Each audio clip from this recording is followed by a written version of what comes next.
আসসালামু আলাইকুম বাচ্চারা, সবাই কেমন আছি? আমরা ইংরেজির প্রথম পত্রের দুইটা পার্ট অলরেডি কভার করে ফেলেছি। এখন আমরা 3 নম্বর পার্ট তোমাদের এসএসসি 26 পরীক্ষার জন্য নিয়ে আসছি। আমি তোমাদের ফাহাদ ভাইয়া অলরেডি দুটো ক্লাস দিয়েছি। প্রথম ক্লাস আমাদের ছিল হচ্ছে রিডিং পার্টের উপরে, যে ক্লাসটা তোমরা করে 70 আউট অফ 70 এটা প্রিপারেশন কমপ্লিট করেছো। ইনশাল্লাহ আমরা সেখান থেকে ভালো একটা মার্কস আনতে পারবো। সেকেন্ডলি গতকালকে ঠিক সন্ধ্যা 7টায় আমি তোমাদেরকে স্টোরি এবং পয়েমের ক্লাসও দিয়েছিলাম। তো সেই পয়েমের ক্লাসে যতটুকু সম্ভব, আমাদের 7টা কবিতা আছে, 7টা কবিতা নিয়ে তোমাদের সাথে কথা বলেছি এবং সেখানে ইম্পর্টেন্ট কোয়েশ্চেনগুলো নিয়ে তোমাদের সাথে আলোচনা করেছি, কোনটা কোনটা আসতে পারে না আসতে পারে, এভরিথিং। গল্পগুলো নিয়েও তোমাদের সাথে কথাবার্তা বলেছি। তো আজকে আমাদের একটা জিনিসই বাকি আছে এখন ইংলিশ ফার্স্ট পেপারের, সেটা হচ্ছে রাইটিং পার্ট।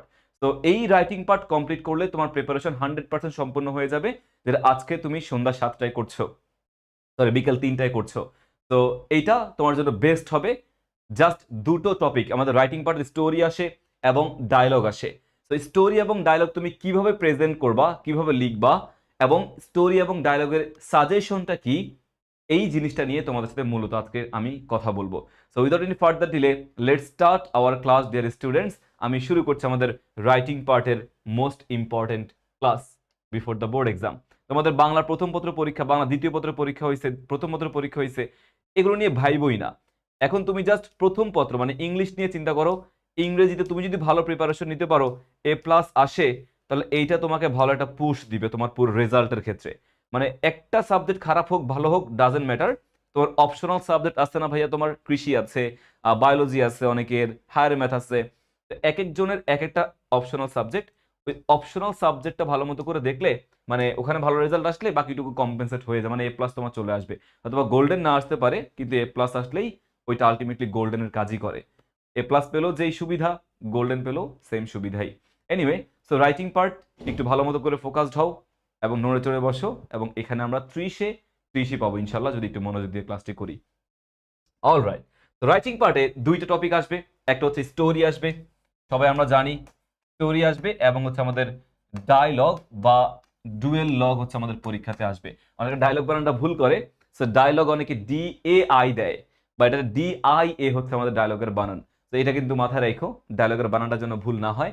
ডায়লগ আবার GUE একটা লেখা আছে, GUE লাস্টে গিয়ে, এটাও কিন্তু ভুল করে অনেকে। এনিওয়ে, সো স্টোরি এবং ডায়লগ এখানে 15 মার্ক এবং এখানে হচ্ছে আমাদের 15 মার্ক, টোটাল হচ্ছে আমাদের কত? টোটাল হচ্ছে আমাদের 30। এনিওয়ে, তাহলে আমরা শুরু করছি আমাদের ডায়লগের প্রথম ক্লাস, মানে রাইটিং পার্টের প্রথম টপিক ডায়লগ নিয়ে ভাই তোমাদের সাথে কথা বলি। তো ডায়লগ এটাকে বলা হয়ে থাকে বেসিক্যালি ডুয়েল লগ। ডায়লগ কিংবা ডুয়েল লগ এটাকে বলা হয় ভাইয়া, ডুয়েল লগ। তো দুইজনের মধ্যে কথোপকথনকে বেসিক্যালি বলা হয় আমাদের ডায়লগ। তো একজন যদি কথা বলতো তখন তাকে বলতো হচ্ছে মনোলগ। একজন যদি কথা বলতো তখন তাকে বলতো হচ্ছে মনোলগ। মানে একজন, তোমরা জানো এটা। তো মনোলগ, একজন কথা বললে মনোলগ, এবং দুজন কথা বললে ডায়লগ। তো এখানে ডেফিনেটলি দুজন ব্যক্তিকে নিয়ে আমাদের কাজগুলো করতে হবে। তো ডায়লগের ক্ষেত্রে সুন্দর করে তোমার একটা হেডিং দেওয়া থাকে, এবং ওই হেডিং এর পাশাপাশি সাপোজ লেখা যে suppose you are Nabil and you are Nabila, now write down a dialogue about importance of planting trees between Nabil and Nabila. এরকম কিছু ডায়লগের হেডিংস দিয়ে, নাম দিয়ে তোমার পরীক্ষাতে আসতে পারে। দিল। এখন ডায়লগের ক্ষেত্রে যদি নাম দিয়ে দেয়, নাবিল এবং নাবিলা নির্দিষ্ট নাম দিয়ে দিছে, যদি নাম দিয়ে দেয় তাহলে অবশ্যই আমাকে সেই অনুযায়ী ওই নাম দিয়ে কিন্তু ডায়লগটা সম্পূর্ণ করতে হবে। আর যদি কোনো নাম না দেয় তাহলে আমি person 1 কিংবা person 2 দিয়ে হচ্ছে ডায়লগটা সম্পূর্ণ করতে পারি। তাহলে ডায়লগের ক্ষেত্রে নাম দিলে ওই নাম অনুযায়ী, আর নাম না দিলে person 1 কিংবা person 2 বা হচ্ছে অন্য কোনো ব্যক্তির নাম আমরা কল্পনা করে এনে ডায়লগটা সম্পূর্ণ করতে পারি। এবং ডায়লগের পেজ লিমিট কতটুকু হবে সেটা তোমাদেরকে আগেই বলে রাখি। আমাদের পেজ লিমিট বেশি বড় করার দরকার নাই, মোটামুটি তুমি হচ্ছে 3 পেজ, 2.5 থেকে 3 পেজ বা 3.5 পেজ তোমরা হচ্ছে যদি ডায়লগ লেখো, তাহলে তোমার কিন্তু এটা এনাফ, প্রিটি মাচ এনাফ হয়ে যায়। তোমার 3 পেজ কিংবা 3.5 পেজ ডায়লগটা এনাফ। এখানে কেন একটু বেশি 3.5 পেজ চলে যায়, বিকজ অনেক গ্যাপ পড়ে যায়, লেখার মাঝখানে গ্যাপ পড়ে। তো 3 থেকে 3.5 পেজ ডায়লগটা আমাদের পারফেক্টলি কিন্তু আমরা লিখতে পারি। ওকে, এখন দেখো ডায়লগের প্রেজেন্টেশন আমি তোমাকে একটু পরে দেখাচ্ছি। ডায়লগ লেখার সময় কি কি জিনিস আমাকে মেনটেন করা উচিত, কি কি জিনিস আমাদের অ্যাভয়েড করা উচিত, কি কি আনা উচিত, এগুলোর একটু কথা তোমাদেরকে বলি। দেখো, দুজন ব্যক্তি বা দুটি দলের মধ্যে যখন প্রাসঙ্গিক কোনো বিষয় নিয়ে কথা হয় তখন তাকে ইংরেজিতে ডায়লগ বলে। সো প্রাসঙ্গিক কোনো কথাবার্তা হইলে তাকে বেসিক্যালি কি বলে? তাকে বেসিক্যালি হচ্ছে আমাদের ডায়লগ বলে। ডায়লগের মূল উদ্দেশ্য হলো দুজন ব্যক্তির মনের ভাব বা চিন্তাধারার স্বতঃস্ফূর্ত প্রকাশ। এটা আমরা জানি, এটা পরীক্ষাতে আসবে না। এখন ডায়লগ কতটুকু হওয়া উচিত? কতটুকু হওয়া উচিত? সাধারণত 120 থেকে 150 ওয়ার্ডের মধ্যে একটা ডায়লগকে আমরা স্ট্যান্ডার্ড বা আদর্শ মানের ধরি। 150 থেকে 120 থেকে 150। এখন আমাদের বাংলাদেশের বাঙালি টিচারদের একটা স্বভাব আছে যে বেশি লিখলে বেশি নাম্বার, সুন্দর এবং বেশি লিখতে পারলে বেশি নাম্বার দিয়ে দেয়। সো 120 বা 150 ওয়ার্ড লিখতে গেলে হয়তো বা পেজের সংখ্যাটা তোমার হচ্ছে 2টা হয় বা 2.5টা হয়, খুব বেশি বড় নাও হতে পারে। তো এটাকে আমরা মোটামুটি 180 থেকে সরি এটাকে আমরা মোটামুটি 180 থেকে 200 ওয়ার্ডসের মধ্যে যদি লিখি তাও কিন্তু কোনো সমস্যা নাই। বাট স্টিল ডায়লগ কিন্তু এত বড় করাও যায় না, খুব ছোট করাও কিন্তু যায় না। তুমি মোটামুটি 2.5 থেকে 3 বা 3.5 পেজ লিখতে পারলে ডায়লগটা প্রিটি মাচ স্ট্যান্ডার্ড ধরা হয়। ঠিক আছে? ওকে, ডায়লগের ক্ষেত্রে আরো বেশ কিছু জিনিস মাথায় রাখতে হবে। দেখো, উল্লেখ্য এক্সাম পেপার বা প্রশ্নপত্র যদি কখনো ডায়লগ রাইটিং এ ওয়ার্ড লিমিটেশনস উল্লেখ করে দেয়, যদি আমাদেরকে বলে দেয় যে এত শব্দের মধ্যে ডায়লগ লেখো, 120 শব্দের মধ্যে 150 শব্দের মধ্যে ডায়লগ লেখো, তাহলে অবশ্যই ওই শব্দ লিমিটেশনস মেনটেন করে আমাদের ডায়লগটা লিখতে হবে। এর বেশি লিখবা না, এর কমও কিন্তু লিখবা না। আর অনেক সময় লেখা থাকে যে হাইয়েস্ট বা লিস্ট, হাইয়েস্ট লেখা থাকে বা অ্যাটলিস্ট লেখা থাকে। তো হাইয়েস্ট লেখা থাকলে তুমি ওই শব্দের মধ্যে যদি হাইয়েস্ট 150 থাকে তাহলে এই 150 শব্দের বেশি তুমি যাও না। আর যদি অ্যাটলিস্ট 150 থাকে তখন তুমি এই 150 শব্দের কম লিখো না, বাট বেশি লিখতে পারবা, সমস্যা নাই। অ্যাটলিস্ট বললে সর্বনিম্ন এতটুকু লিখবা, আর হাইয়েস্ট বললে সর্বোচ্চ ততটুকু লিখবা, এটা তোমরা জানো। এখন দেখো, মনে রাখতে হবে নির্দিষ্ট ওয়ার্ড লিমিটেশনস এর ক্ষেত্রে শতকরা 5টি ওয়ার্ড কম বেশি লেখা যেতে পারে। এখন মনে করো শতকরা 5টি ওয়ার্ড লিমিটেশন যতটুকু দিয়ে দিবে, যদি সেটা মেনটেন করতে পারো ভালো, বাট তার থেকে দেখা যায় যে অনেক সময় আমাদের বেশি শব্দ লিখতে হয় বা কম শব্দ লিখতে হয়, মোটামুটি 5% তুমি এদিক ওদিক যোগ বিয়োগ করতে পারবা। মনে করো তোমার 200 শব্দ লিখতে বলছে, এখন 200 বলে তুমি এর 5% কত হয়? তোমার হচ্ছে 10টা হয়, তাহলে 210টা ওয়ার্ড লিখতে পারবা বা 190টা ওয়ার্ড তুমি লিখতে পারবা। 5% এদিক ওদিক তুমি করতে পারবা, সেটা নিয়ে কোনো প্যারা নাই। এখন দেখো, কোন বিষয়ের উপর ডায়লগ লিখতে বলা হচ্ছে সেই বিষয়টির কথা মাথায় রেখে ডায়লগ লিখতে হবে। অর্থাৎ তোমাকে বললো যে ডায়লগ লিখতে, যে অ্যাবাউট দ্য এক্সপেরিয়েন্স, বা তোমার কি বলে এটাকে, হ্যাঁ, experience of a journey by boat. Journey by বোটের একটা এক্সপেরিয়েন্স নিয়ে তোমার ডায়লগ লিখতে বলছে, কথোপকথন লিখতে বলছে। এখন তুমি এক্সপেরিয়েন্স লিখতেছো, ডায়লগ জার্নি বাই বোটের ডায়লগ তুমি লিখতেছো। তুমি বললা যে আমি যাচ্ছি, যেতে যেতে আমি একটা কুমিরকে দেখলাম, একটা গরুকে দেখলাম, গরুর 2টা পা, গরুর একটা লেজ, 2টা চোখ, 2টা কান, বিশাল গরু, গরুর 4টা পা। তো নানান কথা তুমি গরু সম্পর্কে লেখা শুরু করছো। এখন গরু সম্পর্কে লেখা শুরু করছো, এটা কি জার্নি বাই বোটের সাথে কি রিলেটেড? তুমি দেখছো, ফাইন, কিন্তু এটাকে রিলেটেড ডিটেলসে বলার কোনো প্রয়োজন কি আছে? নাই। সেখানে বলেছে যে যেই টপিকের উপর ডায়লগ লিখতে বলবে ঠিক সেই টপিক সম্পর্কে আমি ডায়লগ লিখবো, অন্য কোনো জিনিস সম্পর্কে ডায়লগ আমি লেখার কোনো প্রয়োজন কিন্তু নাই। আর ডায়লগে সর্বদাই দুজন ব্যক্তির কল্পনা করে নাম উল্লেখ করতে হবে, পার্সন 1 বা পার্সন 2। আর যদি এক্সাম পেপারে ডিরেকশনে কোনো নির্দিষ্ট ব্যক্তির নাম বলে থাকে তখন অবশ্যই ওই ডায়লগে সেই অনুযায়ী কিন্তু আমাকে লিখতে হবে। ঠিক আছে? নাম বললে সেই নাম, নাম না বললে নিজের মতো করে আমার ডায়লগটা লিখতে পারি। অলরাইট, এখন দেখো ডায়লগের ক্ষেত্রে বাক্যগুলোকে, এটা খুবই ইম্পর্টেন্ট একটা কথা বলছে, ডায়লগের ক্ষেত্রে বাক্যগুলোকে আমাদের সিম্পল সেন্টেন্সে লিখতে হবে এবং ভাষা হতে হবে স্পষ্ট। আমরা অনেক সময় অনেক বড় বড় বাক্য লিখি, অনেক কমপ্লেক্স সেন্টেন্স ডায়লগের ক্ষেত্রে লিখি। নেভার এভার ডু দিস, এটা কখনো করো না প্লিজ। বিকজ কমপ্লেক্স সেন্টেন্স লিখলে আসলে কথাবার্তার মানে কি বলে এটাকে, ওই যে ট্রান্সপারেন্সি বলো বা সতেজতা বলো, যে একটা লাইভলি যে ভাবটা রয়েছে, ওই লাইভলিনেস জিনিসটা কমে যায়, সতেজতা কমে যায়। তো কথা হতে হবে একদম সিম্পল একটা ওয়েতে কথাবার্তা বলতে হবে, বেশি বড় করা যাবে না কথাবার্তা, কমপ্লেক্স করা যাবে না, এবং সহজ মানে প্রাণবন্ত প্রাঞ্জল ভাষায় কিন্তু আমাদেরকে লেখাগুলোকে লিখতে হবে। অত বেশি কমপ্লেক্স বাক্য, কম্পাউন্ড বাক্য কিন্তু লেখার কোনো সুযোগ নাই। তো কমপ্লেক্স কিংবা কম্পাউন্ড বাক্যে আমাদের ডায়লগ কিন্তু লেখার কোনো সুযোগ আমাদের নাই।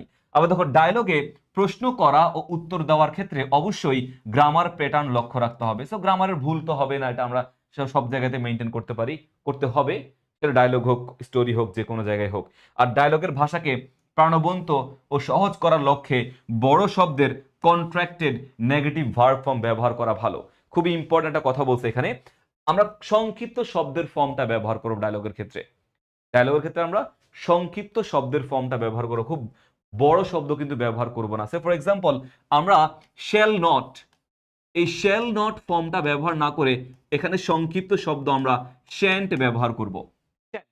আমি তোমাদেরকে বলতে পারি, যেমন আমি যখন অ্যাপ্লিকেশন লিখতে যাব, অ্যাপ্লিকেশনে কিন্তু কখনো শ্যান্ট লেখা যায় না, সংক্ষিপ্ত শব্দ লেখা যায় না। অ্যাপ্লিকেশনে অলটাইম আমাদের ফুল ফর্মটা কিন্তু লিখতে হয়, শ্যাল নট ফুল ফর্মটা কিন্তু ব্যবহার করতে হয়।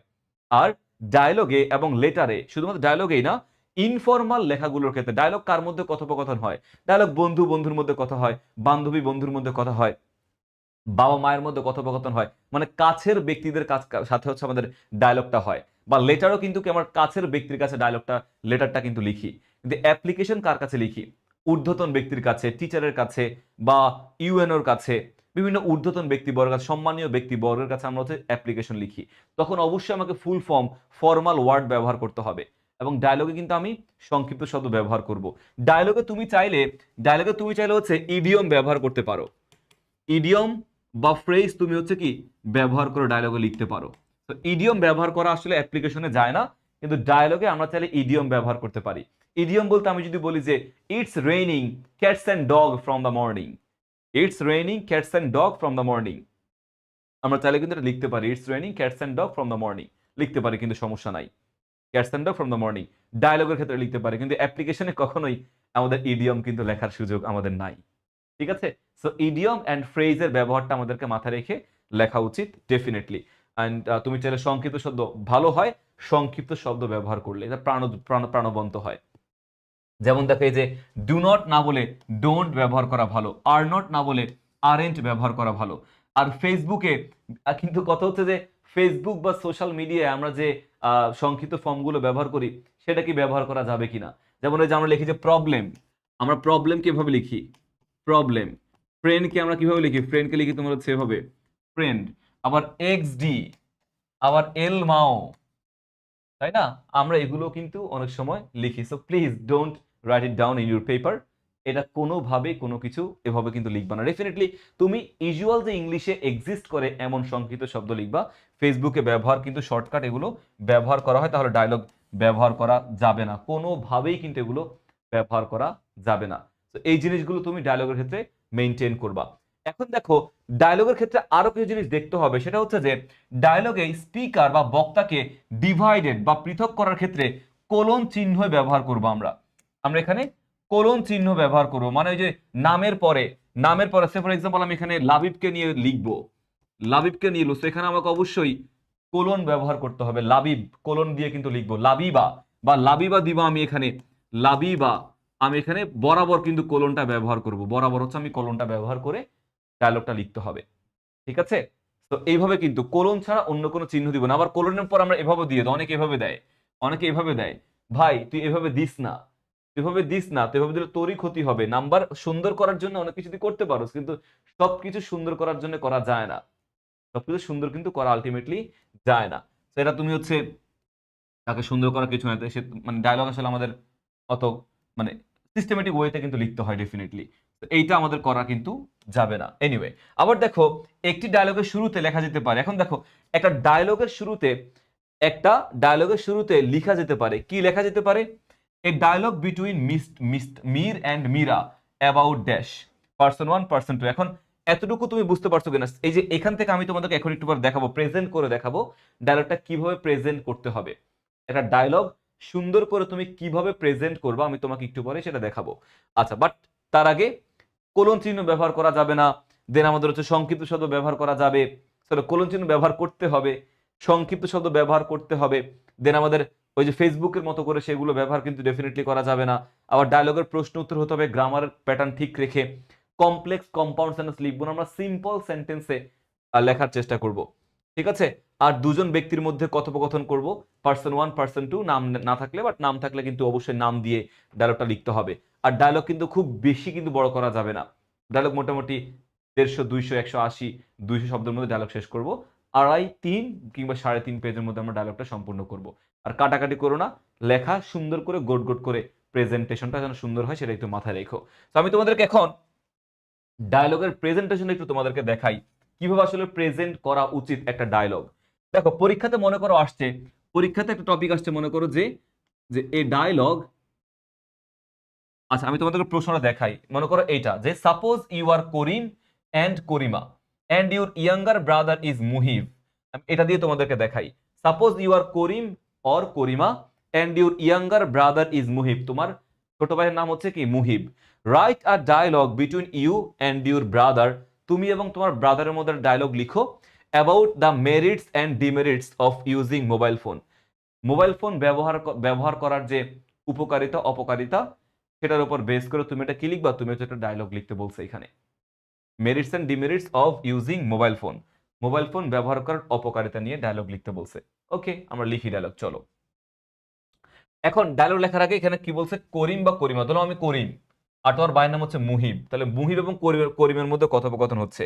তাহলে তুমি সবার আগে তুমি একটা সুন্দর টপিক দিবা, ব্লু পেন দিয়ে কিন্তু টপিকের নামটা লিখবা। পরীক্ষার হলে দুইটা কলম ব্যবহার করব, একটা হচ্ছে আমাদের কি, একটা হচ্ছে আমাদের ব্লু পেন, একটা ব্ল্যাক পেন, এর বাইরে কোনো কলম লেখার দরকার নাই।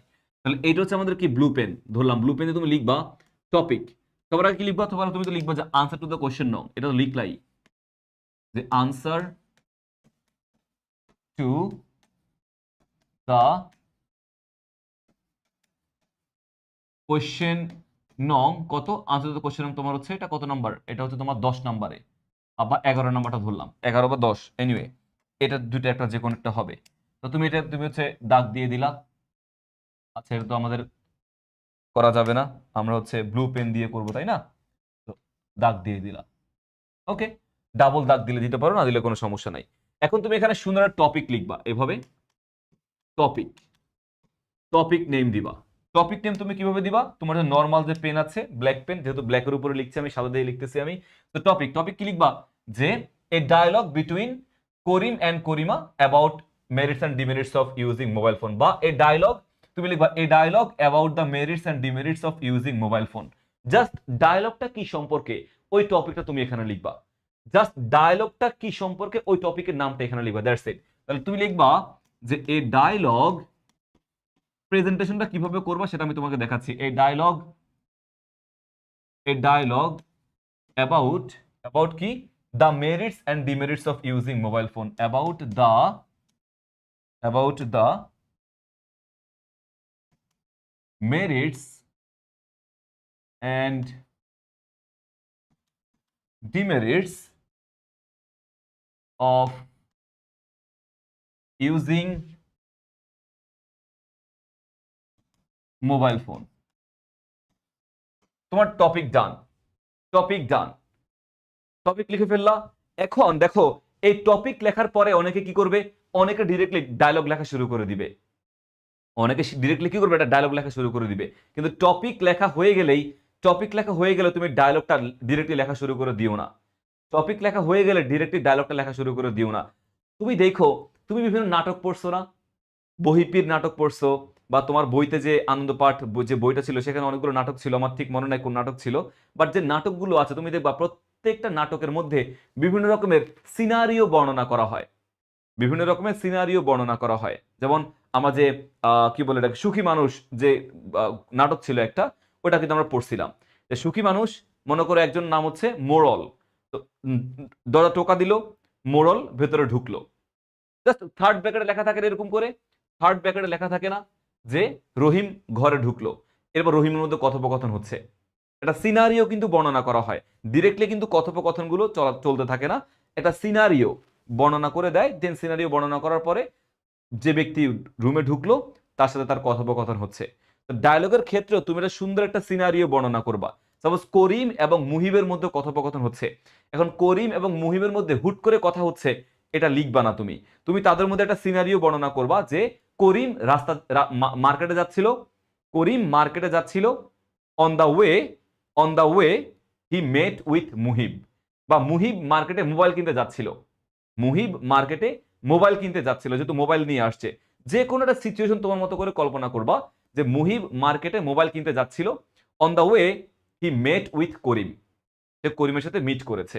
তাহলে তুমি লিখতে পারো এভাবে যে থার্ড ব্র্যাকেটে লিখবে, এটা থার্ড ব্র্যাকেটে ব্লু পেন দিয়ে লিখতে পারো, বা হোয়াইট পেন দিয়ে তুমি লিখতে পারো, সমস্যা নাই, তুমি ব্লু পেন দিয়ে লিখতে পারো, এটা আমি ব্লু পেন দিয়ে লিখি, কোনো সমস্যা নাই ভাইয়া।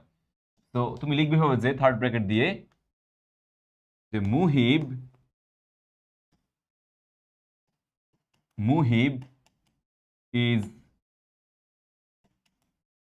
is going to market to buy a mobile phone.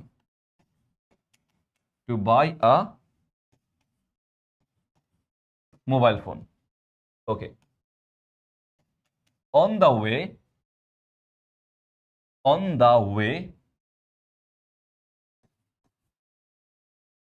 he meets with করিম। ওকে, এবার কিন্তু আমাদের সিনারিও কমপ্লিট হয়ে গেল। সিনারিও কল্পনা করলাম, সিনারিও লিখে ফেললাম। এই যে একজন আরেকজনকে দেখলো, দেখার পরে তো কথাবার্তা শুরু করছে। হুট করে রহিম কই ছিল, করিম কই ছিল, কথাবার্তা শুরু করে দিল? নো, তুমি একটা সিনারিও বর্ণনা করে দিবা যে রহিম স্কুলে যাচ্ছিল, পথিমধ্যে করিমের সাথে তার দেখা হইছে, বা মুহিব মার্কেটে যাচ্ছে, পথিমধ্যে করিমের সাথে তার দেখা হইছে। এই যে দেখা হইছে, তারপর তুমি কথোপকথন শুরু করো। তারপর তুমি শুরু করলা, কি শুরু করলা? তুমি মনে করো যে হচ্ছে মুহিবকে দিয়ে শুরু করলা। মুহিব, এখানে মুহিব হবে যেহেতু এটা হচ্ছে আমাদের কি মুহিব। তো তুমি মুহিবকে দিয়ে শুরু করলা, মুহিব। আচ্ছা, এখানে হোয়াইট পেন দিয়ে লিখবো আমরা, এগুলো আমরা সাদা পেন দিয়ে লিখবো না। ওকে, তো মুহিব এখানে। এখন তুমি কথাবার্তা বলো। মুহিব জিজ্ঞাসা করলো, hi Rahim, hi Rahim, how are you, how are you. Karim বললো যে আই এম ফাইন। করিম বললো কি আই এম ফাইন। এই যে কোলন চিহ্ন দিলা, I am fine, what about you, I am fine, what about you. এই যে দেখো, আমি এখানে প্রথমত সিনারিও কল্পনা করলাম, আমার সুন্দর একটা সিনারিও দিলাম। প্রথমত টপিক নেম দিব, তারপরে সিনারিও কল্পনা করে লিখে দিলাম। ওকে, সিনারিও ডান, আমাদের হয়ে গেল। এই যে তুমি লেখা শুরু করছো, লেখা শুরু করলে এই যে কোলনটা ব্যবহার করলে না, প্রত্যেকটা কোলন কিন্তু সেম ভাবে লিখবা। প্রত্যেকটা কোলন তুমি হচ্ছে একই প্যাটার্নে, একই লাইনে লিখবা। মনে করো করিমের লেখা, করিম, এখানে মুহিবের কোলন দিলে এখানে, করিমের কোলন দিলে তুমি হচ্ছে এইখানে, তাহলে কিন্তু লেখা সুন্দর হবে না। অর্থাৎ তুমি হচ্ছে একজনের কোলন দিলা আগে, আরেকজনের কোলন দিলা পরে। যেমন একজনের মুহিবের কোলন দিলা এখানে, করিমের কোলন দিলা এখানে, তাহলে কিন্তু জিনিসটা হইল না। দেখো কি বাজে দেখাচ্ছে। তুমি জাস্ট যেটা করতে পারো, এই কোলনটাকে সোজা রাখার জন্য, তুমি একটা পেন্সিল দিয়ে একটা দাগ দাও। তুমি পেন্সিল দিয়ে একটা দাগ সবার আগে দাও। মনে করো একটা পেন্সিলের দাগ তুমি দিলা। দাগ দেওয়ার পরে এই যে এই দাগ অনুযায়ী তুমি এবার আগাও। এই দাগ অনুযায়ী তুমি এবার আগাও। এখানে একটা দিলা, এখানে একটা দিলা, এভাবে তুমি কি দিলা। মনে করো আবার মুহিব লিখে তুমি এভাবে আগায় যাবা। তাহলে দেখো সেম সিরিয়ালে কিন্তু আমাদের কোলনগুলো থাকতেছে, দেন তোমার লেখা শেষ হয়ে গেলে পেন্সিল দিয়ে লিখছো না, তুমি এটা রাবার দিয়ে তুমি হচ্ছে ওই দাগটাকে মুছে দাও। হবে রাবারে তুমি কি দাগটাকে মুছে দাও। তাহলে কিন্তু তোমার আর কিছু লাগতেছে না ভাইয়া। আর কিছু কি লাগতেছে? সিম্পলি তুমি জাস্ট কোলন যেখানে দিবা ওই কোলনগুলো সেম প্যাটার্নে কিন্তু তোমাকে উল্লেখ করতে হবে। কোলনগুলো সেম সিরিয়াল মেইনটেইন করে তোমাকে কোলনগুলো উল্লেখ করা উচিত। আগে পরে কিন্তু কোলন ব্যবহার করা যাবে না। আরো একটা কথা তোমাদেরকে বলি, মনে করো একটা লাইন তুমি লিখছো, এখানে একটা লাইন তুমি লিখছো, লিখতে আমাদের পেজ ডান। তুমি সেকেন্ড আরো একটা লাইন লিখবা। এই যে সেকেন্ড লাইন যখন তুমি লিখবা, এই সেকেন্ড লাইন মনে করো এই লাইনটা শেষ, আরো একটা লাইন তুমি শুরু করবা। এই লেখাটা কখনোই নামের নিচে লিখো না।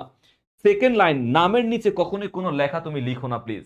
এর তোমার প্রেজেন্টেশনটা বাজে দেখাবে। তো নামের নিচে কখনো কোনো লেখা লিখবো না আমরা।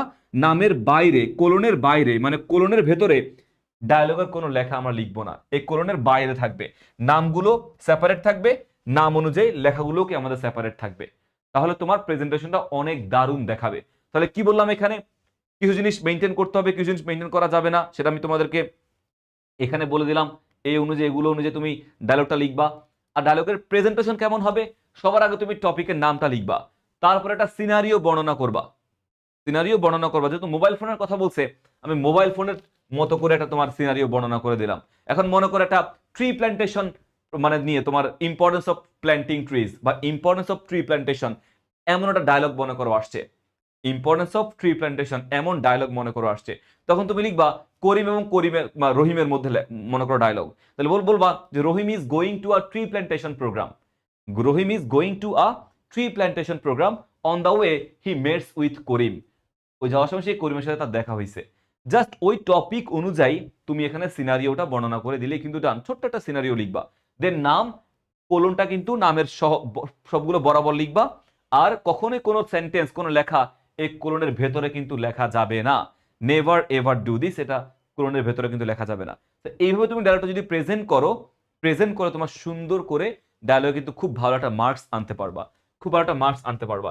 এখন দেখো এই যে আমি তোমাদেরকে বলে দিয়েছি এখানে, Karim hi Muhib how are you, fine thanks what about you, সুন্দর করে গ্রিটিংস দিবা, সুন্দর গ্রিটিংস দিবা, লাস্টেও যাওয়ার সময় সুন্দর একটা গ্রিটিংস দিবা। আর Karim I am also fine but why didn't you call me by phone yesterday, just তোমার মতো করে লিখলা। বাই দা ওয়ে এখানে কিন্তু কোলনের ভেতরে লেখাটা আছে, কেন আছে?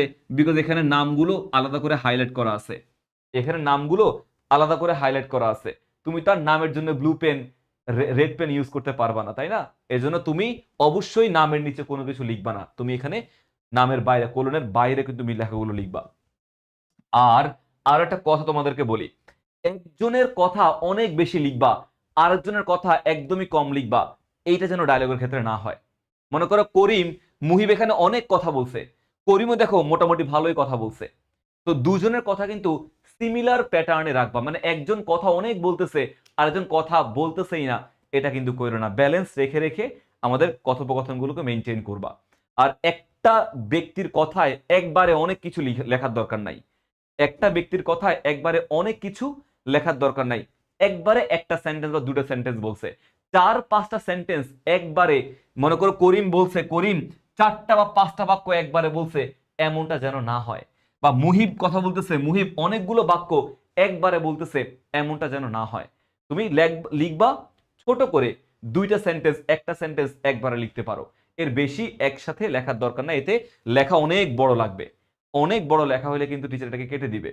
স্টানজা অনেক বড় কিন্তু করা যায় না, অনেক বড় কিন্তু করার কোনো সুযোগ নাই। তুমি ছোট ছোট করে সিম্পল সেন্টেন্স বলছে না, ছোট ছোট করে সিম্পল সেন্টেন্সে লিখবা, মানে একজনের কথা একবারে অনেক বেশি করার দরকার নাই, তুমি পর পর পর পর দিয়ে দিয়ে যাও। সেই মনে করো এখানে অনেক বড় 3টা বাক্য আছে, তুমি 3টা বাক্যই 2 ধাপে লেখো, একবারে কিন্তু লিখো না। তাহলে ডায়লগটা তোমার তাহলে প্রেজেন্টেশনটা সুন্দর হবে, দারুণ হবে, টিচার তোমাকে অবশ্যই ভালো মার্কস দিবেন, অবশ্যই ভালো মার্কস দিবেন। তো এটা আমাদের ডায়লগের প্যাটার্ন এখানে দেওয়া আছে, তুমি লিখলে। দেখো এখানে খুব বড় কিন্তু করছি না আমরা, খুব বড় কিন্তু করছি না, মোটামুটি আমরা এখানে রাখতেছি। একজন কথা মুহিব বলছে, পেজের অর্ধেক একটানা মুহিবই বলছে, এমনটা করা যাবে না। ওকে, আবার দেখো এই dialog on importance of punctuality, পাংচুয়ালিটির ইম্পর্টেন্সটা কি তার উপর বেস করে ডায়লগ লিখতে বলছে। তো এই যে এটা তো আমাদের অলরেডি আছেই। তো নূরা এবং নীলার মধ্যে কথোপকথন হচ্ছে, একটা সুন্দর গ্রিটিংস দিয়ে আমাদের ডায়লগটা শুরু করতে হবে, লাস্টেও কি সুন্দর একটা গ্রিটিংস দিয়ে ডায়লগটা শেষ করতে হবে। Okay, I am my pleasure Nura, see you soon and I will be on time, আমি টাইমের মতো করে সেখানে চলে আসবো, এমনটা বুঝাইতেছে।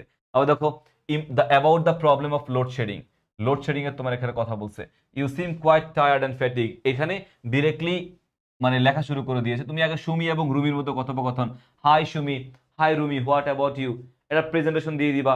সুমি ইজ গোয়িং টু, কি বলে এটাকে, তোমার হচ্ছে আমাদের কোন একটা দোকানে যাচ্ছে আর কি, কোন একটা কাজে তোমার হয়তো বা যাচ্ছে, হ্যাঁ।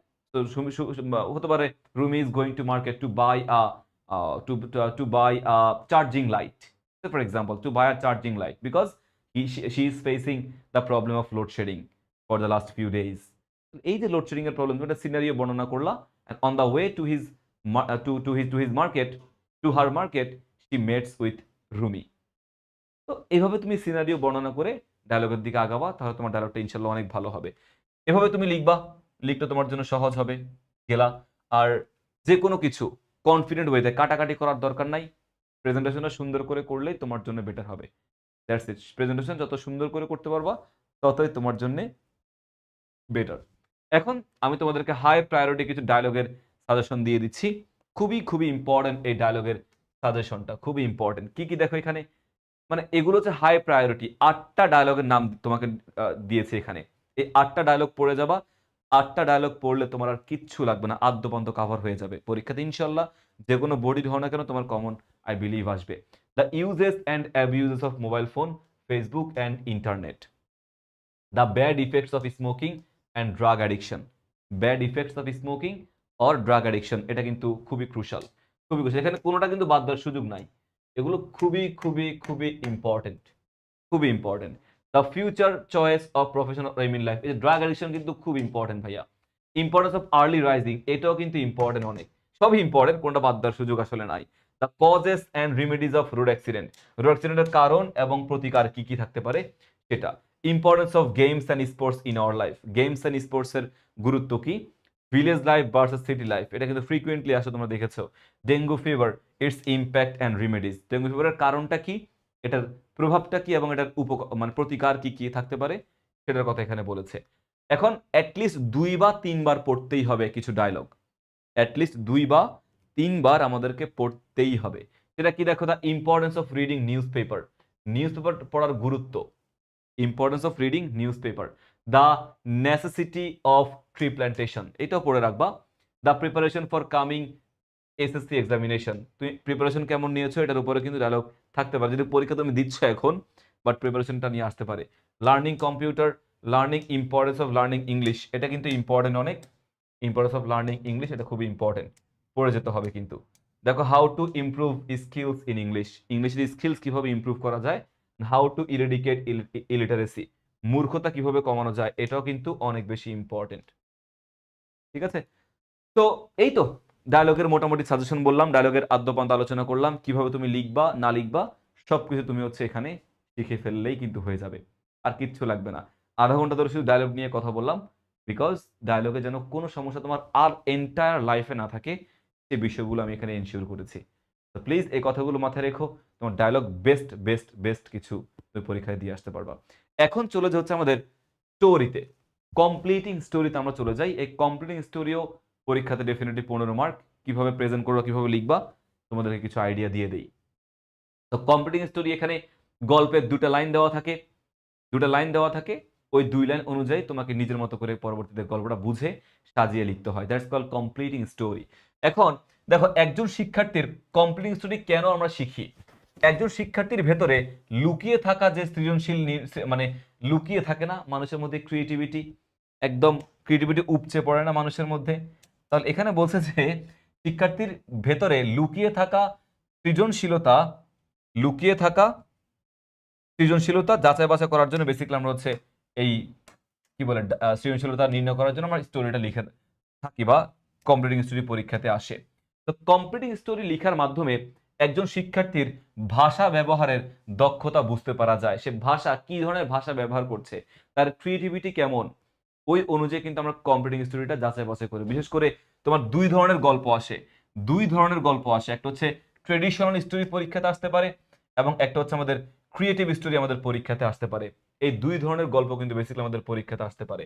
তো কমপ্লিটিং স্টোরি লেখার মাধ্যমে একজন শিক্ষার্থীর ভাষা ব্যবহারের দক্ষতা বুঝতে পারা যায়, এবং বর্তমান সময়ে কমপ্লিটিং স্টোরি লেখার ক্ষেত্রে সাধারণত একটি গল্পের কিছু অংশ দেওয়া থাকে, একটা গল্পের কিছু অংশ দেওয়া থাকে, এবং সেইটা অনুযায়ী বাকি গল্পটা বা ঘটনাটা কমপ্লিট করতে হয়, এটা আমরা মোটামুটি জানি।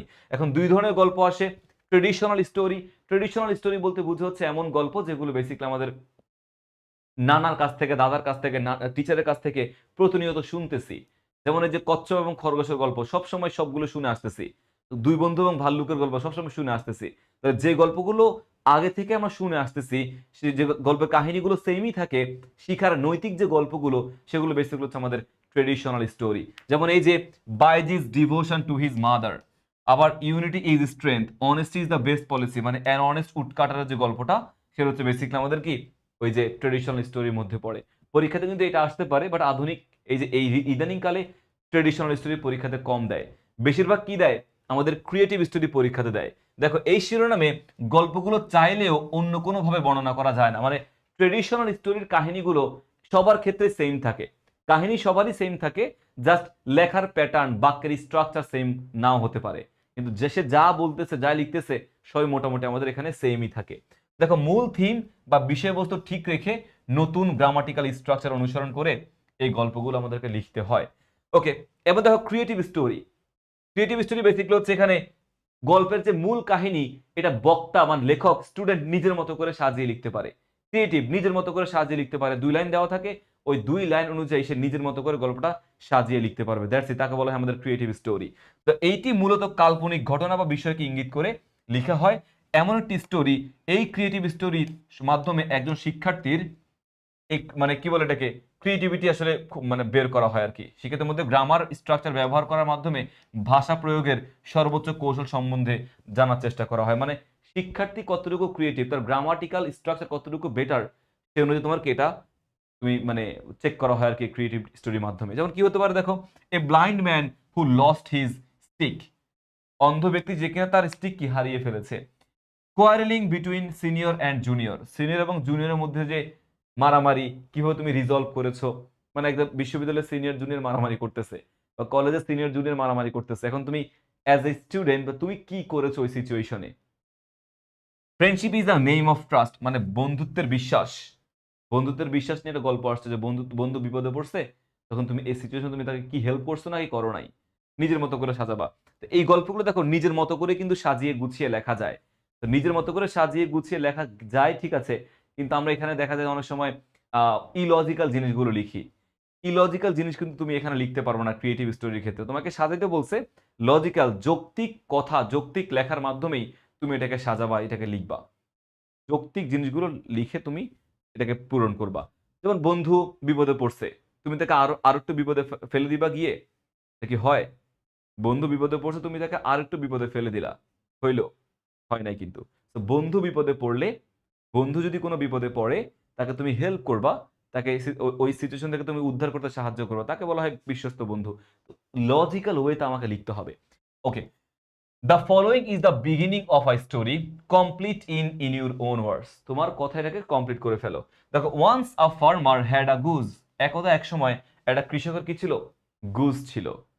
ইট use to lay a golden egg every day, এটা কি করতো? গোল্ডেন এগ পারতো। The farmer use to sell them in the local market and it in no time he became quite solvent but his wife was very greedy. এটা বুঝতে পারছি, ওই যে a greedy farmer and his wife, a greedy wife and a farmer and his greedy wife, আমাদের গল্পটা হচ্ছে এরকম। বা এই যে গ্র্যাসপ অল লুজ অল, তুমি এটাও কিন্তু কি ডায়লগে স্টোরির টাইটেল দিতে পারো। এখন দেখো তুমি প্রেজেন্ট করবা কেমনে। আরেকটা কথা বলি, স্টোরি কত পেজ লিখবা? স্টোরি কত পেজ লিখবা? মোটামুটি এখানেও সেম স্টোরি 2 থেকে আড়াই পেজ বা 3 পেজ হচ্ছে আমাদের স্টোরি আমরা লিখতে পারি। ঠিক আছে, স্টোরি আমরা মোটামুটি এই সাইজের লিখতে পারি, এর বেশি কিছু লেখার আমাদের প্রয়োজন নাই। স্টোরি আমরা এতটুকু 2 পেজ, আড়াই পেজ, 3 পেজের মধ্যে আমার ডায়লগটা লিখলে কিন্তু আলটিমেটলি হয়ে যায়।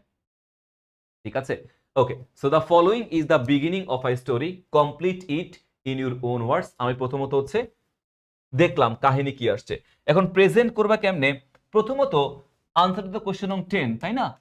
ব্লু পেন দিয়ে লিখি, যেহেতু আমাদের ব্লু পেন দিয়ে লিখতে হবে।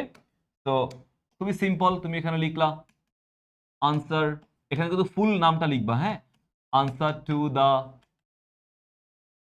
কোশ্চেন নং কত? আনসার টু দ্য কোশ্চেন নং তোমার হচ্ছে 10। ওকে, তুমি এখানে আন্ডারলাইন করে দিলা, দ্যাটস ইট, আন্ডারলাইন করে দিলা, ফাইন। এখন তুমি এখানে লিখবা যে সুন্দর টাইটেল দিবা, প্রত্যেকটা স্টোরির সুন্দর একটা টাইটেল ইউজ করতে হবে। যেমন এখানে দেখো, ওয়ান্স এ ফার্মার, সুন্দর একটা টাইটেল দিবা, সুন্দর একটা মোরাল তুমি ইউজ করবা। একটা টাইটেল, একটা মোরাল দিবা। এখন অনেকে যেটা করে মোরালটাই মোরালটাই টাইটেলে দিয়ে দেয়, মোরালটাই টাইটেলে দিয়ে দেয়। যেমন এখানে দেখো, এখানে একটা ভুল হয়েছে, সেটা হচ্ছে যে গ্র্যাসপ অল লুজ অল, লোভে পাপ, পাপে মৃত্যু। এই যে মোরালটা, এই গল্পের মোরালটা হচ্ছে এইটাই যে লোভ করলে মানুষের আলটিমেটলি কোনো লাভ হয় না। এই যে মোরাল, এটা আমরা টাইটেলে দিয়ে দিছি, আমরা এটাকে টাইটেলে দিব না, আমরা এটাকে টাইটেলে দিব না, এটা আমরা মোরালেই রাখবো। তাহলে মোরালে যদি এটাকে রাখে, তখন টাইটেলে কি দিব? টাইটেলে আমরা গল্পের কাহিনী অনুযায়ী নিজের মতো করে সুন্দর একটা টাইটেল ইউজ করতে পারি, নিজের মতো করে একটা টাইটেল আমরা ইউজ করতে পারি। যেমন এখানে এই যে গ্র্যাসপ অল লুজ অল, এটাকে আমরা যদি টাইটেলে না দিই, মোরালে দেই, তখন টাইটেলে কি ইউজ করতে পারি আমরা? আমরা টাইটেলে দিতে পারি যে এ ফার্মার, যেটা বললাম ভাইয়া, a farmer, a farmer and a farmer, sorry, a farmer and his greedy wife, a farmer and his greedy wife. Okay, দেখো কি সুন্দর করে এখানে চলে আসছে। Anyway, a farmer and his greedy wife, তুমি এটাকে পরে কি করবা, তুমি এটাকে আন্ডারলাইন করে দিলা, done. A farmer and his greedy wife তোমার কি হয়ে গেল, তোমার আন্ডারলাইন ডান, টাইটেলটা ডান। এবার দেখো তুমি এখানে গ্র্যাসপ অর লুজ অল এটা তুমি লেখো নাই, এটাকে তুমি কোথায় লিখবা, মোরালে দিয়ে দিবা সিম্পলি। আর যদি মোরালটায় তুমি যদি টাইটেলে দাও তখন আলাদা করে আর মোরাল দেওয়ার প্রয়োজন নাই, আলাদা করে মোরাল দেওয়ার আর প্রয়োজন নাই। বাট বেটার হয় তুমি আগে এখানে হচ্ছে মোরালটা দিবা, সরি টাইটেলটা দিবা, আলাদা করে মোরালটা তুমি শেষে দিয়ে দিবা। এটা হচ্ছে বেটার একটা ওয়ে স্টোরি লিখার। ওকে, দেন তুমি দেখো আবার আরেকটা কথা, টাইটেল লেখার সময় এই যে প্রথম যে ওয়ার্ডগুলো আছে না ভাইয়া, টাইটেল লেখার সময় প্রথম যে ওয়ার্ডগুলো আছে না, এই প্রথম ওয়ার্ডগুলো অবশ্যই ক্যাপিটাল লিখবা। প্লিজ, এখানে আমি ছোটাতে লিখে ফেলছি, অবশ্যই তুমি ক্যাপিটাল লিখবা, সরি অবশ্যই তুমি কি লিখবা, অবশ্যই ক্যাপিটালে লিখবা, ডেফিনেটলি তুমি এটাকে ক্যাপিটালে লিখবা। ওকে, আবার এখানেও সেম, অবশ্যই তুমি ক্যাপিটালে লিখবা।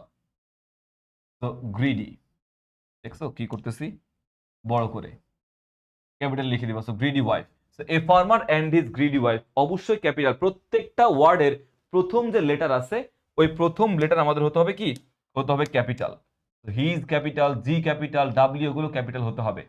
শুধুমাত্র শুধুমাত্র আর্টিকেল শুধুমাত্র আর্টিকেল এবং প্রেপোজিশন, আর্টিকেল এবং প্রেপোজিশন আমরা কি লিখবো, আর্টিকেল এবং প্রেপোজিশনটা হচ্ছে স্মল লেটারে লিখবো। অন্যান্য যত শব্দ আছে অন্যান্য সবগুলো শব্দের প্রথম ওয়ার্ড ক্যাপিটাল হবে, কিন্তু আর্টিকেল এবং প্রেপোজিশনের প্রথম শব্দটা হবে আমাদের স্মল লেটারের। আর্টিকেল এবং প্রেপোজিশনের প্রথম শব্দ হবে আমাদের হচ্ছে স্মল লেটারের, আর সবগুলো ক্যাপিটাল হবে। ঠিক আছে, এটা মাথায় রাখো। এর টাইটেল প্যারাগ্রাফের ক্ষেত্রেও সেম, স্টোরির ক্ষেত্রেও সেম, কম্পোজিশনের ক্ষেত্রেও সেম, সবগুলোর টাইটেল তুমি এভাবে কিন্তু লিখবা। আর এই যে এ প্রথম ওয়ার্ডটা আর্টিকেল নাকি প্রেপোজিশন সেটা সবসময় ক্যাপিটালই হবে। প্রথম লেটার তো অল টাইম ক্যাপিটাল, এটা সবাই আমরা জানি। অলরাইট, এটা আমাদের গেল। এখন প্রশ্নে যে যতটুকু লেখা আছে, মনে করো প্রশ্নে কতটুকু লেখা আছে, প্রশ্নে এতটুকু লেখা আছে। তো প্রশ্নে যতটুকু লেখা আছে ততটুকু অংশ তুমি ব্লু পেন দিয়ে সবার আগে প্রেজেন্ট করবা। প্রশ্নে যতটুকু লেখা আছে প্রশ্নে ততটুকু লেখা তুমি ব্লু পেন দিয়ে লিখবা। এরপরে তুমি ব্ল্যাক পেন দিয়ে লেখা শুরু করো, সমস্যা নাই। ভাই যখন নটরডেম কলেজে পড়ছিলাম তখন ভাই টিচার এভাবে আমাকে পড়াইছে, আমি তোমাদেরকে সেম ভাবে কিন্তু দেখাচ্ছি। তো এই যে প্রশ্নের যতটুকু লেখা আছে এই ততটুকু অংশ তুমি তো প্রেজেন্ট করবে। অনেকে ভুল করে যে এরপর থেকে লেখা শুরু করে, প্রশ্নের পার্টটুকু আর উল্লেখ করে না।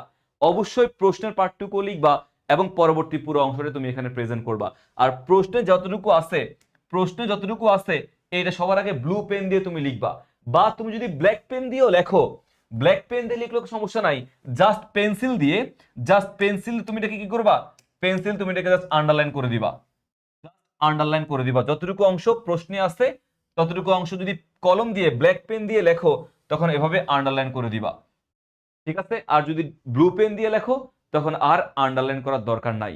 এরপরে তুমি যেখান থেকে নিজের কথা লেখা শুরু করছো না তখন থেকে তুমি ব্ল্যাক পেন দিয়ে অবশ্যই লিখবা। এইটা কিন্তু আর ব্লু পেন দিয়ে লেখার দরকার নাই। ব্লু পেন বা পেন্সিল দিয়ে আন্ডারলাইন করবে কতটুকু অংশ, যতটুকু অংশ বইতে প্রশ্নে দেওয়া আছে ততটুকু অংশই, এর বাইরে তোমার লেখার কোনো প্রয়োজন নাই। তাহলে এটা আমাদের লিখলাম। লেখার পরে দেখো এই যে once upon had a Goodge, এটা কাহিনী তোমরা জানো। He became quite solvent but his wife was very greedy, তার ওয়াইফ ছিল অনেক বেশি লোভী ছিল, very greedy. She was not happy with only a golden egg a day, she wanted to have all the eggs at a time, she wanted to be the richest person in the village overnight. এগুলো গল্পগুলো আমরা জানি। He thought the goose laid only one egg a day, একটা ডিম পারতো, so it would take much time for them to be rich. He thought if they cut the belly of the goose they would get all the eggs at a time, and by this way they would be rich overnight. And so he disclosed his plan to her husband.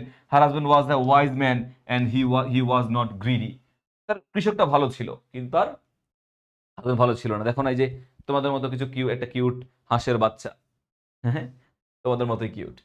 He requested his wife not to do so, but the wife did not pay heed to his advice. Rather, she cut its stomach with a sharp knife.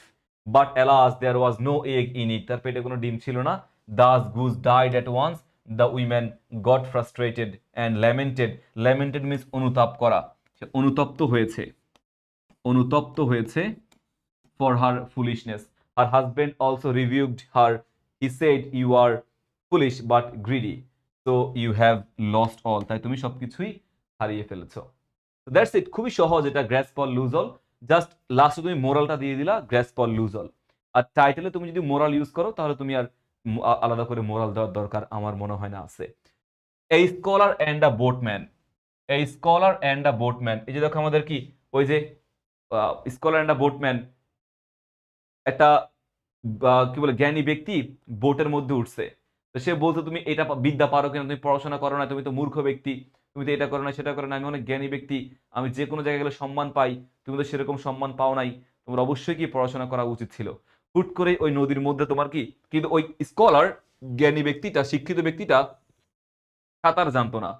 তো হুট করে যখন নদীর মধ্যে ঝড় উঠছে, ঝড় উঠার পরে সবাই তোমার কি হয়েছে, সবাই মানে মাঝে তো তোমার কি বলে বোটম্যান তো জানে কিভাবে সাঁতার কাটতে হয়, তো ঝড় উঠছে, নৌকা ডুবে যাবে, তখন স্কলার বলছে যে তোমার আলটিমেটলি মানে স্কলার বলছে আমি তো সাঁতার জানি না, আমার এখন কি হবে।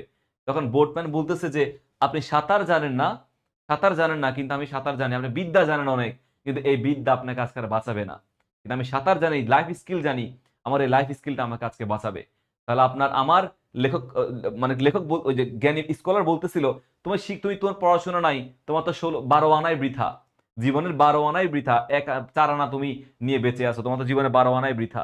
তখন বোটম্যান তখন বলতেছে আপনি পড়াশোনা করেন, সবকিছু করছেন, কিন্তু আজকে আপনার 16 আনাই বৃথা, পড়াশোনা করে কোনো লাভ নাই। সো আমাদের লাইফেও পড়াশোনা করলেই হবে না, ডেফিনেটলি আমাদের কি করতে হবে, তোমার অনেক বেশি আই মিন স্কিল অর্জন করতে হবে, লাইফ স্কিল অর্জন করতে হবে। সো এটা হচ্ছে বেসিক্যালি আমাদের গল্পের কাহিনী। সো আমি সবার আগে একটা স্কলার অ্যান্ড আ বোটম্যান দিয়ে দিলাম।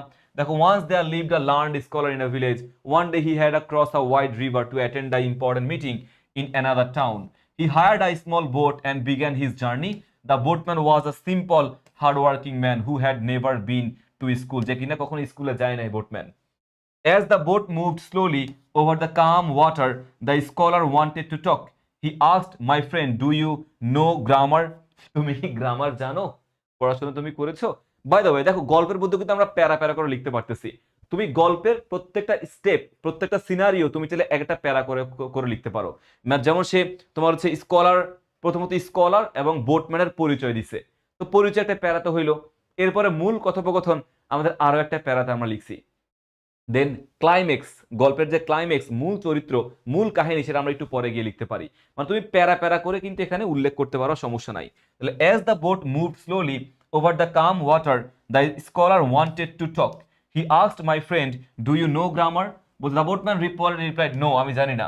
So I have never studied grammar. The scholar smiled and said, what a pity. You have wasted 1/4 of your life. তুমি তোমার জীবনের এক অংশ নষ্ট করে ফেলছো, তুমি গ্রামার পারো না মানে তোমার তোমার জীবনের 4/1 অংশ শেষ, মানে 4 আনা তোমার বৃথা, 16 আনার মধ্যে 4 আনা বৃথা। After some time, the scholar asked again, do you know no history? The boatman said, no, আমি কোনো ইতিহাস জানি না। তো বলছে যে you have wasted half of your life. তুমি 8 আনা বৃথা, তোমার জীবনের 8 আনাই বৃথা, তোমার জীবনের 8 আনাই বৃথা। Suddenly, the weather changed. Dark clouds covered the sky and violent storm began. এবং স্টর্ম তোমার শুরু হয়েছে, ভয়ঙ্কর ঝড় শুরু হয়েছে। হিউজ ওয়েভস রকড, মানে ঢেউ, অনেক বড় ঢেউ তোমার শুরু হয়েছে। Rock the boat. The boatman asked quickly, sir, do you know how to swim? তুমি আপনি জানেন কিভাবে সাঁতার কাটতে হয়? The scholar looked worried and said, no, I never learned swimming. আমি কখনো সাঁতার কাটি না, শিখি নাই। The boatman said, sir, I fear you wasted your whole life, but the boat is sinking. তো বলছে যে লেখক বোটম্যান মাঝি বলছে, আমি আমার জীবনের অর্ধেক অংশ 12 আনায় হারাইলাম, অর্ধেক অংশ হারাইলাম, আর আপনি আমার জীবনের 16 আনায় হারাইলেন, পুরোটাই আপনি হারায় ফেললেন, আলটিমেটলি কোনো লাভ নেই। সো মোরালটা কি দেখো, practical knowledge is just a valuable as academic learning is just, specially in Times of crisis. মানে একাডেমিক লার্নিং ইম্পর্টেন্ট, বাট তার পাশাপাশি প্র্যাকটিক্যাল জ্ঞানটাও প্রয়োজন, আদারওয়াইজ তুমি ভালো কিছু করতে পারবে না। এগুলো হচ্ছে আমাদের ট্রেডিশনাল স্টোরি, আমি দেখলাম ট্রেডিশনাল স্টোরি। আমরা এখন ক্রিয়েটিভ স্টোরি দেখবো একটা। এই ক্রিয়েটিভ স্টোরি হচ্ছে কিভাবে লিখতে হয় সেটা আমি তোমাদেরকে দেখাচ্ছি। দেখো, হিউজ ওয়েভস, প্র্যাকটিক্যাল নলেজ। ওকে, দেখো, ব্রিলিয়ান্ট ডিলিজেন্ট অ্যান্ড ইনোভেটিভ বয়, এটা খুবই মেধাবী, ধৈর্যশীল, কর্মঠ এবং একটা ইনোভেটিভ ছেলে সম্পর্কে আমরা এখন পড়বো, আমরা এখন জানবো। ওকে, তো কি বলছে দেখো, এখানে বলছে যে দেয়ার ওয়াজ আ বয় হু হেইলড ফ্রম অ্যান অবসকিউর ব্যাকগ্রাউন্ড, সেখানে নর্মাল একটা ব্যাকগ্রাউন্ড থেকে আসছে, but he was brilliant, diligent and innovative. তার পরিচয় প্রথমে দিল, পরিচয় একটা প্যারাতে আমরা দিলাম।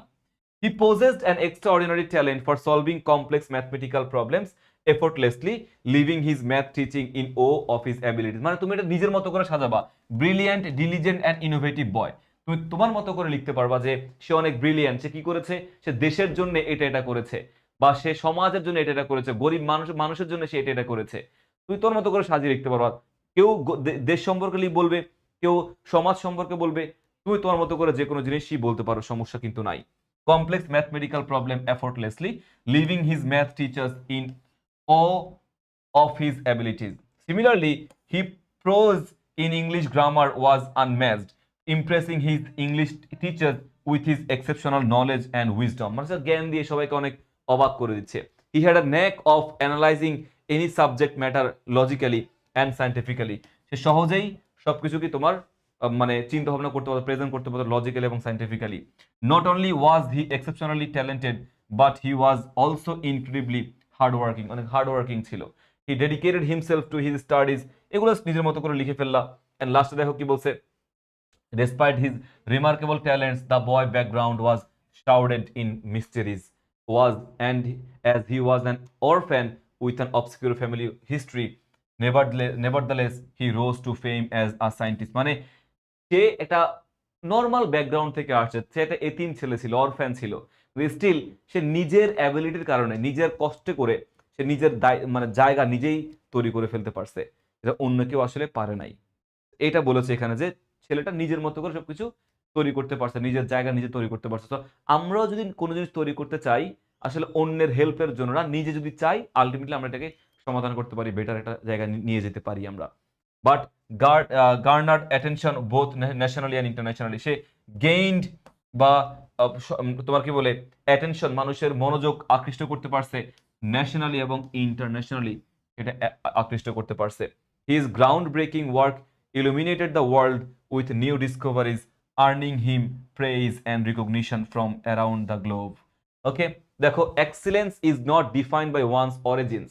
মানে মোরালটা কি, এক্সিলেন্স আমাদের যে মহানুভবতা রয়েছে, সৌন্দর্য, সফলতা কখনো মানুষের ব্যাকগ্রাউন্ড, অরিজিন বলতে বোঝায় উৎপত্তি, তার উৎপত্তি স্থল থেকে এটা তৈরি হয় না, but by the combination of natural talent. মানুষের ন্যাচারাল যে ট্যালেন্ট রয়েছে, ওই ট্যালেন্ট থেকে আসলে এগুলো উৎপত্তি হয়, তৈরি হয়। Tireless hard work and creative spirit. Tireless hard ওয়ার্কের মাধ্যমে এই জিনিসগুলো কি হয়, তোমার হচ্ছে এগুলো তৈরি হয়। তাহলে creative spirit, tireless hard work and creative স্পিরিটের মাধ্যমে এই জিনিসগুলো তোমার হচ্ছে তৈরি হয়ে থাকে। তো এটা হচ্ছে বেসিক্যালি আমাদের কি বলে এটাকে, মোরাল। প্রত্যেকটা গল্প তুমি ভাবে একটা মোরাল দিয়ে দিবা, টাইটেল সুন্দর করে দিয়ে একটা মোরাল দিয়ে দিবা। মোরালটা টাইটেলে দেওয়ার প্রয়োজন নাই, আলাদা টাইটেল তোমার মতো করে দিবা, আর মোরালটা এখানে আলাদা করে লাস্টে দিয়ে দিবা। একটা গল্প তুমি প্যারা প্যারা করে লিখো, কোনো সমস্যা নাই। ক্রিয়েটিভ হলে নিজের মতো করে সাজিয়ে গুছিয়ে লিখবা, ইলজিক্যাল কিছু লিখো না, লজিক্যাল সবকিছু প্রেজেন্ট করতে পারো। এখন তোমাদেরকে গল্পের কিছু সাজেশন দিয়ে দেই, তাহলে তোমার জন্য বেটার হবে। কি কি স্টোরি আমাদের থাকতে পারে দেখো। ট্রেডিশনাল স্টোরি পরীক্ষাতে আমাদের আসবে, ট্রেডিশনাল স্টোরি পরীক্ষাতে আমাদের আসবে, ডিভাইডিং দ্য ব্রেড পরীক্ষাতে আমাদের আসবে, ওকে। ইউনিটি ইন স্ট্রেংথ আমাদের পরীক্ষাতে আসতে পারে আর কি। বেসিক্যালি কি কি আছে দেখো, ট্রেডিশনাল স্টোরি এবং হচ্ছে আমাদের ক্রিয়েটিভ স্টোরি। ট্রেডিশনাল কোনগুলো দেখো, dividing the bread, unity in strength, a liar cowboy. A liar cowboy কিন্তু সবাই আমরা জানি, এটা কিন্তু খুবই ইম্পর্টেন্ট, কোনো গল্প বাদ দেওয়া যাবে না, কোনো গল্প বাদ দেওয়া যাবে না। শেখ সাদি অ্যান্ড হিজ ড্রেস ইম্পর্টেন্ট আছে কিন্তু, এটাও কিন্তু ইম্পর্টেন্ট, এগুলো ইম্পর্টেন্ট, বাদ দেওয়ার সুযোগ কিন্তু আমাদের নাই। ওকে, Sheikh Sadi and his dress, an honest woodcutter, Baiji's devotion to his mother, a thirsty crow, King Midas and his golden touch, এগুলো কিন্তু বাদ দেওয়া যাবে না ভাইয়া, নেভার এভার ডু দ্যাট, এগুলো অবশ্যই অবশ্যই পড়বা। ওকে, তারপরে ক্রিয়েটিভ স্টোরি দেখো, the honesty of a school boy, massive fire in a garment factory. আবার দেখো এ ব্রিলিয়ান্ট আর পুয়ার, এই দিকটাকে পড়ালাম তোমাদেরকে, এ পুয়ার ব্রিলিয়ান্ট গার্ল, এই স্টোরি অফ রিক্সা পুলার। এমনও হতে পারে যে রিক্সা পুলার তোমার হচ্ছে তার রিক্সার মধ্যে একদম যাত্রী যাচ্ছে, তার যাত্রী রিক্সার মধ্যে একটা অনেক মূল্যবান জিনিসপত্রগুলো রেখে গিয়েছে, তো রেখে যাওয়ার কারণে সে কি করছে, ওই পণ্য ইম্পর্টেন্ট অনেকগুলো টাকা পয়সা বা মূল্যবান জিনিস পাইছে, এটা নিজে চুরি করে নিতে পারে, কিন্তু রিক্সাওয়ালা সেটা করে নাই। সে হয়তো বা পুলিশ স্টেশনে গেছে বা নিজে এটা দায়িত্ববোধ নিয়ে কার অ্যাড্রেস খুঁজে সেটাকে তোমার ব্যক্তির কাছে পৌঁছায় দিছে। তুমি এটাকে সাজিয়ে লিখতে পারো। পুলিশের কাছে গিয়েছে, পুলিশের হেল্প নিছে। এনআইডি কার্ড ছিল পার্সের মধ্যে, পার্স খুঁজে পাইছে। ওই পার্স থেকে সে তোমার হচ্ছে সুন্দর মতো তার অ্যাড্রেসে গিয়ে পৌঁছেছে। তখন ওই যে মালিক যখন তার পণ্য সে ফিরে পাইছে, তখন ওই রিক্শাওয়ালাকে পুরস্কৃত করছে। সাজিয়ে লেখো তোমার মতো করে। দ্য পাওয়ার অফ টাইম, সময়ের গুরুত্ব। একজন ছেলে বা একটা মেয়ে সময়টাকে গুরুত্ব দিয়েছে, সময়টাকে কাজে লাগাইছে। সময়টাকে গুরুত্ব দেওয়ার কারণে, কাজে লাগানোর কারণে কি হইছে? তারা মনে করো জীবনে অনেক বড় সফল হইতে পারছে। সময়ের সাথে রিলেট করে জীবনের সফলতাকে তুমি এড করতে পারো। তাহলে এইগুলো মেসি ফায়ার এন্ড গার্মেন্টস ফ্যাক্টরি, এটা তুমি মানে জেনারেলি এটা আসে অনেক বেশি। এটা আগুন লাগছে, আগুন লাগার পর তুমি কি আগুন বেশি বাড়ায় দিছো? হবে লজিক্যালি লিখলে? হবে না। তো তুমি তোমার জায়গা থেকে সবাইকে মিলে কিভাবে আগুনটা কমাইছে সেটা তুমি লিখতে পারো কিন্তু। অনেস্টি অফ আ স্কুল বয় পড়ে ফেলবা। এগুলো পড়বা। অনেক সময় তুমি লোভনীয় অনেক জায়গায় দেখবা যে একটা ডায়ালগ থেকে ১০০ টা ডায়ালগ লেখার সিস্টেম। একটা ডায়ালগ থেকে ৫০ টা ডায়ালগ লেখার সিস্টেম। প্লিজ এগুলোর দিকে ফোকাস একদমই হইও না। একদমই হইও না। একটা স্টোরি থেকে ১০ টা স্টোরি লেখার সিস্টেম, একটা প্যারাগ্রাফ থেকে ৫ টা প্যারাগ্রাফ লেখার সিস্টেম। এগুলো আসলে কাজ সবসময় করে না। সবসময় করে না। তুমি একটা লিখতে গেলে ওই সিকোয়েন্সে যদি সবগুলো লিখতে যাও, আসলে তোমার যে ক্রিয়েটিভিটি, তোমার যে কি বলে ব্রেনের যে কার্যক্ষমতা, এটা তো কমে যাবেই। পাশাপাশি তুমি যদি প্রেজেন্ট করতে যাও, তখন একটা জায়গায় আরেকটা এলোমেলো করে ফেলবা। তো রাদার প্রত্যেকটা, হ্যাঁ, কমন তো থাকেই। একটা ক্যাটেগরির ডায়ালগ তো থাকেই। সেটা হয়তোবা তোমাকে হেল্প করতে পারে সামান্যটুকু, কিন্তু 100% হেল্প করবে না। আলাদাভাবে তুমি সবগুলো ডায়ালগ ভালো মতো করে পড়ে যাও, স্টোরি পড়ে যাও, কষ্ট হলেও পড়ে যাও। এটা তোমার জন্য বেস্ট হবে। একটা থেকে ১০টা ২০টা এভাবে কিন্তু লিখতে গেলে রিস্কের মধ্যে পড়তে হবে ভাইয়া। Never ever do that. Anyway, তাহলে এই হচ্ছে মোটামুটি আমাদের স্টোরি এবং ডায়ালগের আদ্যোপান্ত রাইটিং পার্টের ফুল ডিসকাশন ক্লাস। এটা চাইলে ১০ মিনিটের ক্লাসে শেষ করা যায়। চাইলে ২০ মিনিটে শেষ করা যায়। কিন্তু তোমাদেরকে এত ডিটেইলসে ক্লাসটা নিলাম বিকজ যেন সুন্দর করে প্রেজেন্ট করে পরীক্ষাতে আসতে পারো এবং পরিপূর্ণ মার্কস যেন আনতে পারো এজন্যে। Okay, I wish you all the best. তোমাদের ইংলিশ প্রথম পত্রের সম্পূর্ণ দায়িত্বে ছিলাম। সবকিছু তোমাদেরকে শিখিয়ে দিয়েছি, পড়িয়ে দিয়েছি। অ্যান্ড আমি জানি না ভাই, আমার দিক থেকে ফাহাদ ভাইয়া তোমাদের সর্বোচ্চটুকু দিতে চেষ্টা করেছে। ফিউচার স্কুল তোমাদের জন্য করেছে। তো সেকেন্ড পেপারও সেম, আমাদের ক্লাসগুলো আসবে। তোমাদেরকে ভাইয়া শেখাবো, পড়াবো। তোমাদের প্রিপারেশনটাকে ভালো একটা জায়গায় নিয়ে যাবো। জাস্ট তোমাদের দিক থেকে পরিপূর্ণ সাপোর্টটা দরকার আমাদের। যে আমরা করছি, তোমরাও ক্লাসগুলো দেখছো কিনা? তোমরা শিখছো কিনা? That's it. আশা করি অনেক ভালো কিছু হবে পরীক্ষাতে। অ্যান্ড সবার জন্য শুভকামনা। দোয়া তো অনেক বেশি করি। আরো বেশি দোয়া থাকবে তোমাদের জন্য এই বোর্ড পরীক্ষার জন্য। ঠিক আছে? Take care. দেখা হচ্ছে। আসসালামু আলাইকুম।